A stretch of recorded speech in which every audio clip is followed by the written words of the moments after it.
पवित्र चरणी साष्टांग नमस्कार करून आज आपणाला ज्याचा दर्शनाशीर्वाद प्राप्त होत आहे असे ज्ञान सिंहासनाधीश्वर श्री श्री श्री 1008 डॉक्टर चंद्रशेखर शिवाचार्य महास्वामीजी यांच्या पवित्र चरणावरती अनंत दीर्घदंड प्रणाम समर्पित करून या संपूर्ण कार्यक्रमामध्ये उपस्थित राहून ज्यांचा आशीर्वचन आपण श्रवण केलं तसे पराणकर महाराज, वाईकर महाराज, रायपाटणकर महाराज तथा वेळापूरकर महाराज यांच्याही पवित्र चरणी नतमस्तक होऊन गेले 5-6 दिवसापासून ज्यांनी या संपूर्ण कार्यक्रमामध्ये तन मन धनाने सेवा समर्पित करत असलेले सर्व सद्भक्तगण, मातृवर्ग, पितृवर्ग आपल्या सर्वांच्या अंतःकरणामध्ये वास करत असलेल्या शक्तीला नमन करून खरोखरच आज भाग्य उदय आले, संत बाहुल देखील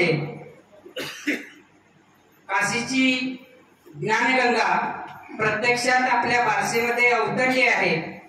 त्या ज्ञानगंगेमध्ये स्नान करून आपण सर्वांनी पवित्र व्हायचं आहे। सद्गुरु गंगाधर शिवाचार्य महाराज यांच्या द्वितीय पुण्यस्मरणानिमित्त चालत असलेला सिद्धांत शिखामणी तत्वामृत पारायण, प्रवचन, कीर्तन या संपूर्ण सेवेमध्ये आपण सगळेजण तल्लीन झालेला आहात।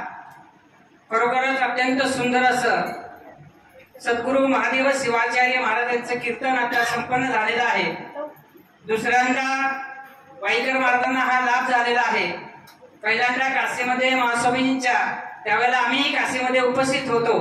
अत्यंत सुंदर असं शिवपाठ काशीमध्ये होऊन महाराजांचं कीर्तन त्या ठिकाणी झालं होतं। आजही महास्वामीजींच्या दिव्य सानिध्यामध्ये सद्गुरु महादेव शिवाचार्य वाईकर महाराजांचं कीर्तन या ठिकाणी संपन्न झालेलं आहे। ज्यांना गान कोकिळा म्हणून संबोधलं जातं, ज्यांच्या आवाजामध्ये स्वतः सरस्वती विराजमान आहे असे उज्जैनी महास्वामीजी असेल, श्रीशैली महास्वामीजी असेल, विशेषतः वाईकर महाराजांचं गीताबद्दल, गाण्याबद्दल नेहमी कौतुक करत असतात। आणि असं आपण आतापर्यंत सुंदर असं कीर्तन आपण श्रवण केलेलं आहात। उद्याचा दीक्षाचा कार्यक्रम आहे। आपल्या सर्वांना दीक्षा प्राप्त होणार आहे महास्वामींच्या दिव्य सानिध्यामध्ये। खूप काही न बोलता आता महास्वामीजींचं आशीर्वचन आपण सर्वांना ऐकायचं आहे। आपण सर्वांनी शांत चित्ताने महास्वामीजींचं आपण आशीर्वचन श्रवण करावे। मी महास्वामीजींच्या पवित्र चरणी प्रार्थना करतो, आम्हा तुम्हा सर्वांना अमृतोपदेश देऊन कृतकृत्य करावं अशी महास्वामीजींच्या चरणी मी विनम्र प्रार्थना करीत आहे।